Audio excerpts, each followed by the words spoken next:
ठीक है यहाँ तक? Okay guys,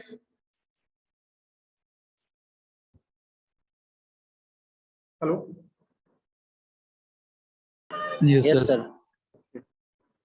join quickly.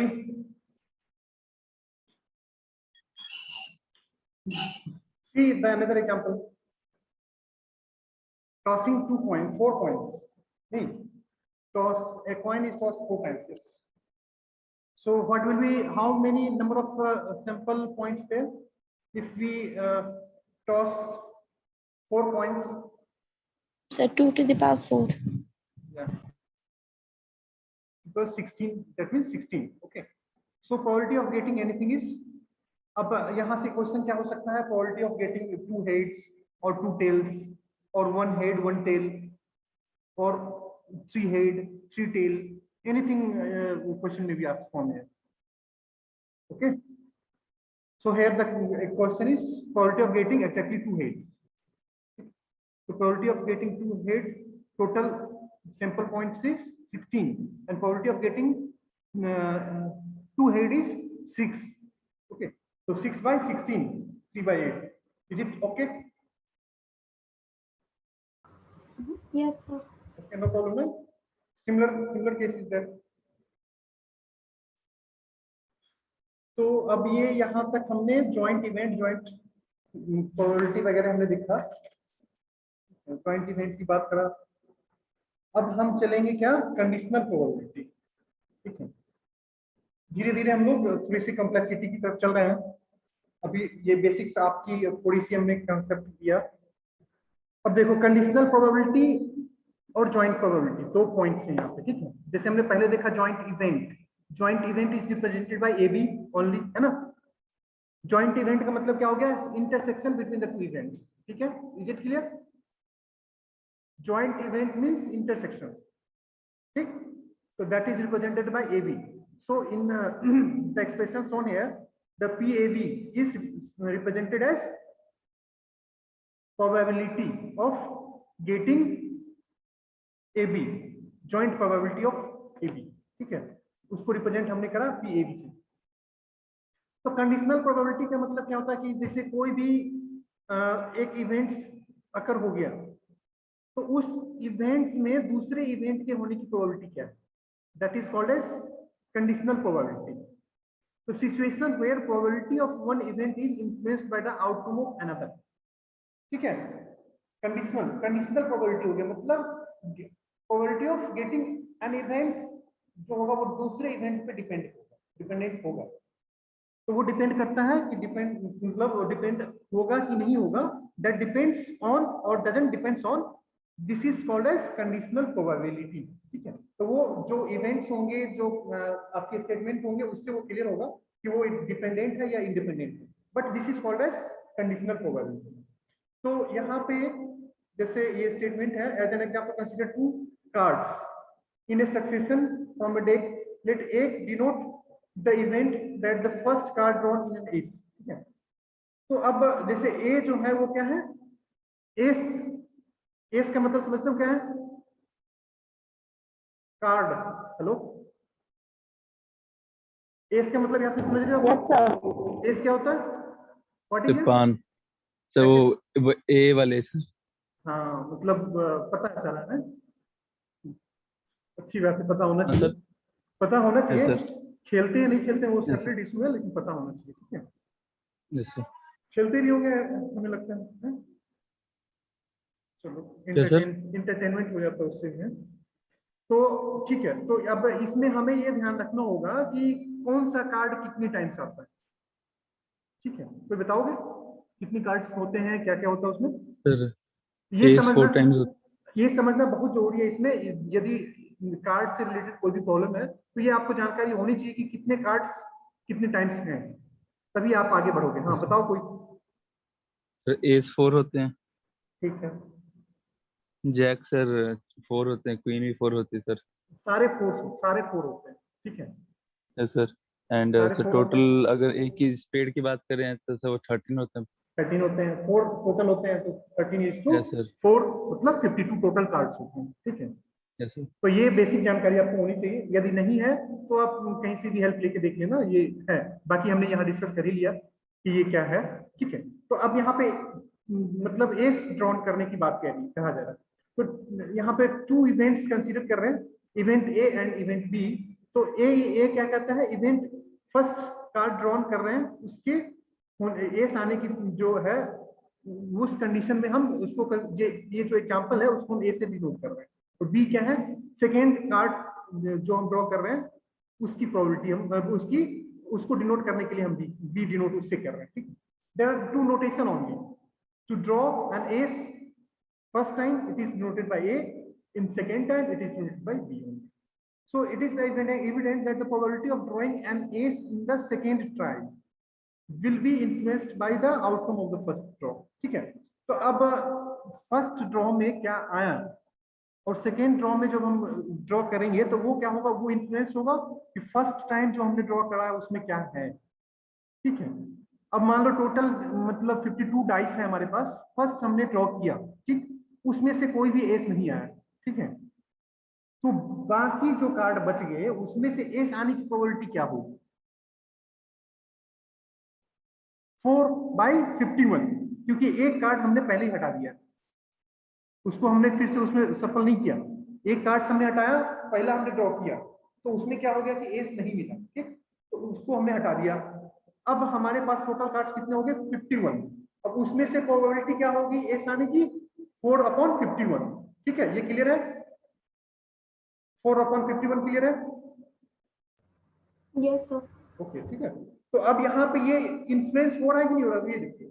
यदि यहाँ पे फर्स्ट कार्ड आने की प्रोबेबिलिटी, यदि फर्स्ट जो कार्ड आया वो यदि एस होता तो यहाँ पे अब टोटल नंबर ऑफ एस कितने होते, 3, और टोटल सैंपल कितने बच रहे थे, 51, तो 3/51 हो जाते। बट फर्स्ट जो आया वो क्या है, वो एस नहीं था, तो इसलिए यहाँ 4/51 है, ठीक है। तो ये डिपेंड करता है कंडीशन के ऊपर कि फर्स्ट जो ड्रॉ किए उसमें क्या हमें मिला। यदि हम उसको मतलब रिसफल कर देते हैं तो फिर मतलब अलग कंडीशन होगी, अदरवाइज नहीं रिसफल करें तो getting ace will be different, ठीक है। If first time we didn't get any ace, then in the second time getting ace should be different. मतलब क्या यहाँ पे क्या, ये कंडीशनल प्रोबेबिलिटी होगी कि फर्स्ट टाइम जो इवेंट आया एस आने की प्रोबेबिलिटी जो थी वो आया या नहीं आया, दैट कम और didn't come, it depends on that. So this is conditional probability, ठीक है। कुछ समझ में आया नहीं है, conditional probability it depends on condition, ठीक है। तो इसको रिप्रेजेंट करते हैं P ब्रैकेट में B/A। ये क्या हो गया, प्रोबेबिलिटी ऑफ B जब A गिवन हो, ठीक है। Probability of B when event A occurred. Joint probability is denoted by PAB and it is denoted by PBA. So अब एक्सपेरिमेंट एक है जिसमें n टाइम्स परफॉर्म हुआ है, तो probability of getting n1, probability of getting an event A is n1 end of this n1 times जो trial है इसमें B आने की प्रोबेबिलिटी, जो इवेंट आने की जो आउटकम है वो n2 टाइम्स है। ये आप यहां से देख सकते हैं,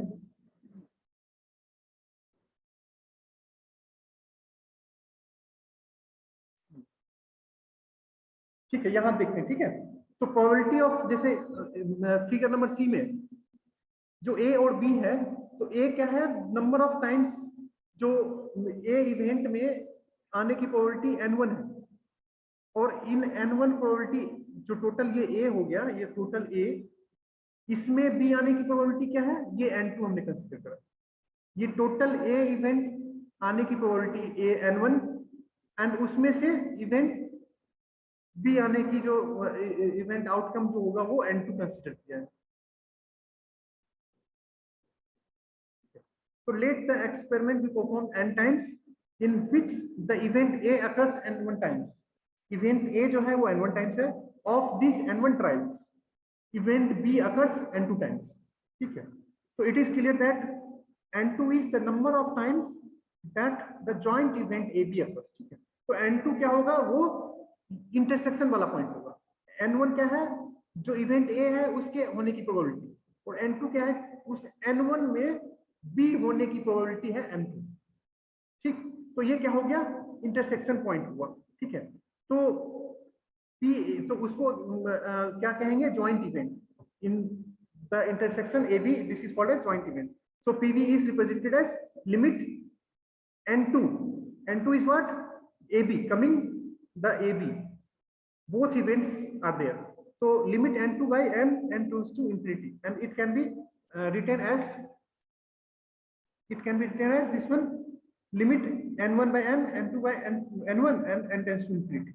So if we separate them, then it will give what, n1 by m means probability of getting a, this is represented by pa, and this is what, limit n2 by n1, n tends to infinity, means what, n2 is what, probability of getting b in a.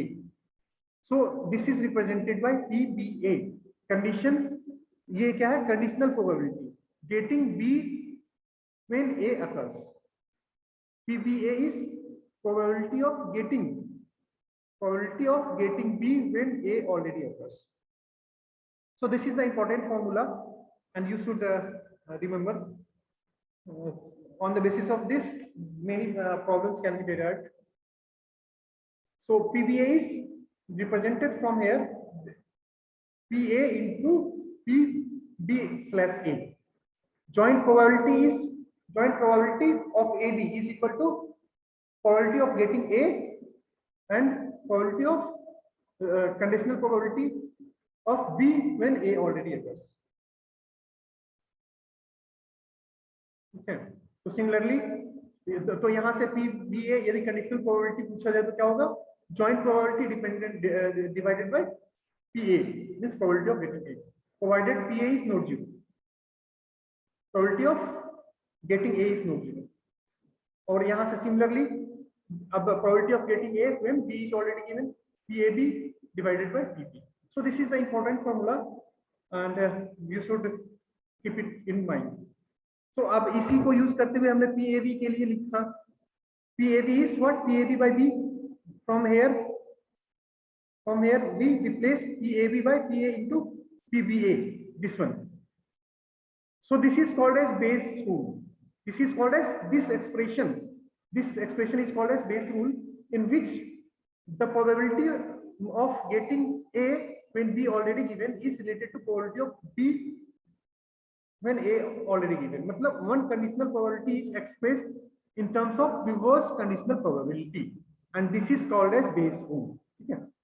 So I think time is not more. So we will stop here today, and you should you may go through the problem here. The problem you should go there. ठीक है, ये जो problem है आप आगे देख लेना, otherwise next time discuss करेंगे हम। ठीक है, तो आज यहीं तक हम रखते हैं। आप नेक्स्ट टाइम इस पे होमवर्क करना, जाके पढ़ना, जहां कोई दिक्कत है तो उनसे बात कर लेना। ठीक है, फिर नेक्स्ट टाइम जो है हम उस पर डिस्कस करेंगे। ठीक, is it okay? Yes, okay class, is any problem? जो मैं मतलब अभी करवा रहा हूँ आप लोगों को समझ में आ रही है नहीं आ रही है, हमें बताइए। यदि कुछ फीडबैक आपकी तरफ से है तो बताइए, यदि कुछ आपको दिक्कत आ रही है, कठिनाई आ रही है तो। कोई issue? Is there any issues? No? Good. So go through the topics that we have covered today, and we will discuss in next class if you have any problem. ठीक है, तो अभी हम अटेंडेंस चलते हैं। Shreya present sir. Shreya Srivastav. Okay, two Shreya is there. Shreya Singh and Shreya Srivastav. Okay. Suvankar. Siddharth. Present sir. Siddharth. Present sir. Sir Shubham की नीली sir. Siddhant का नहीं लिए, Siddhant Shrivastava 131। Okay, wait. 128, 130. Shubham Sharma. Shubham Sharma. 131। Wait हो गया, 128 हो गया, 131 हो गया। ठीक है, मैं वन बाय वन आपका बता रहा हूं। 132, देन नेक्स्ट बताते चलो। 133, 133 सिमरन, Yes, sir. Present, sir. Next attendance बताओ, 133 के बाद कौन है? Sir, 136. 136 नाम सही क्या है? 137 Sumit Kumar Tiwari. 136 name? Sir, Sparshi Gupta. Okay. 138? 137 Sumit Kumar Tiwari. या 138 is okay. 138? Prince sir. Okay. 139 और 40? 140? 140 sir, present. Okay. Next? 140 sir. 140 next. 141? 41? Present sir, 141. Present sir. Okay. Next 142? Yes sir, present sir. Next 143? 143. 144? Present, sir. 43? Present, sir. Okay. 144? Present, sir. Okay. 46? 146 sir present. Okay. 9? Sir कह रहे थे hello. हाँ hello हाँ बोलो। Sir, जैसे हम लोग attendance chat में भेज दिया करें सर, कभी काल सर अटेंडेंस के टाइम हम लोग का आवाज नहीं जाता, डिस्कनेक्ट हो जाता है। नहीं वो तो चलो हम कंसीडर करेंगे, लेकिन आप लोग अच्छी तरह से समझ लो, नेक्स्ट टाइम से मैं 5 मिनट्स आफ्टर एंट्री आपको नहीं दूंगा, मैं वेटिंग ऑन रखूंगा, फिर आपकी एंट्री हम नहीं करने दूंगा। आप लोग थोड़े से एक्टिव होइए, आप लोग काफी लेट तक चलते हैं। और सर एक्टिव है सर, शुरू से क्लास। हाँ सर देख लीजिए सर, शुरू से क्लास कर रहे हैं, लेकिन सर कभी कभी नेटवर्क की प्रॉब्लम की वजह से सर बाहर आ जाते हैं, एग्जिट हो जाता है। एक minute, we will discuss later, but once attendance has been completed, first let me complete attendance, after that I will discuss. 146 के बाद बताओ ऋतुपर्णा। 146 के बाद और कोई है? सर 9002 अर्श अहमद। 9002? 9006 Ritpurna Gupta. 9006 और कोई? और कोई? Anyone left? Sir Pallavi Pandey का लेफ्ट हो गया था। क्या नाम है? रोल नंबर बताओ, roll number. Sorry 9005 Pallavi Pandey sir rejoin नहीं हो पाया। ठीक है, 9005 और कोई? हाँ, तो मैं ये कह रहा था कि कल से क्या होगा कि 5 मिनट्स तक तो मैं लॉक करके रखूंगा, उसके बाद मैं वेटिंग टाइम ऑन कर दूंगा, ठीक है? तो after 5 minutes if you join, then you will not able to join until I permit you, ठीक है? तो इससे दिक्कत सर आएगी। जैसे हेलो बताओ सर, बोलो। जैसे सर हम 5 मिनट पहले ज्वाइन कर लिया था, लेकिन पिछली बार में सर हमको आज 2 बार कनेक्ट कराना पड़ा है, 2 बार रिज्वाइन करना पड़ा है सर, यही सब दिक्कतें हैं। नहीं बच्चे, दिक्कत देखो, जो रियल दिक्कतें हैं उसमें दिक्कत नहीं है, वो हम कंसीडर करेंगे, लेकिन नॉर्मली बच्चे क्या है कि 10 मिनट 15 मिनट लेट से ज्वाइन कर रहे हैं, वो थोड़ा सा दिक्कत है, तो आप 2-4-5 मिनट पहले ज्वाइन कर लीजिए, बाकी इन बिटवीन यदि कुछ दिक्कत होता है तो मैं ज्वाइन तो कर लेते हैं सर पहले। हाँ, वो कोई दिक्कत नहीं है, ज्वाइन करने में कोई दिक्कत नहीं है सर, बाद देखो में अगर बीच में हम चले जाते तब दिक्कत होती है। नहीं हमारे पास सारी रिकॉर्डिंग होती है, ठीक है? तो कब कौन बच्चा आ रहा है, कौन जा रहा है, मुझे सब पता होता है, सारी रिकॉर्डिंग हो रही है, आपकी सारी रिकॉर्डिंग हो रही है, तो यदि आपकी जेन्युइन पॉइंट्स है तो वो मुझे पता चल जाएगा, मुझे ये दिक्कत नहीं हुई, ठीक है? क्योंकि वो सारे रिकॉर्डिंग हो रही है, तो उसमें सारी क्लियर है, दिक्कत नहीं। तो आप इसको नेक्स्ट टाइम 146 लगा दिए ना? हाँ बच्चे, मैंने लगा दिया, अभी कोई इशू नहीं, ठीक है? तो आपके ना ये जो लिंक है, ये हमेशा इसी लिंक से आपका चलेगा, ठीक है? Hello, no separate links will be shared each time. This is the link, only link, and you have to join this link only for every class, and this link is also provided in your Google Classroom, so if you will join from there also, ठीक है? तो यही इसी link से हम लोग हमेशा चलेंगे, ठीक? Okay, anything, any issue, any problem? Otherwise I will या सर ये पीडीएफ आप गूगल क्लासरूम में अपलोड कर दीजिए। हाँ बच्चे, बिल्कुल मैं डाल दूंगा, दे दूंगा, ठीक है? जो भी मैंने करवाया मैं आपको दे दूंगा, आप लोग इसको अच्छे से देखिए, कहीं भी दिक्कत होगी तो फिर हम लोग डिस्कस कर लेंगे, ठीक है? ठीक है, okay, thank you class, okay, thank you.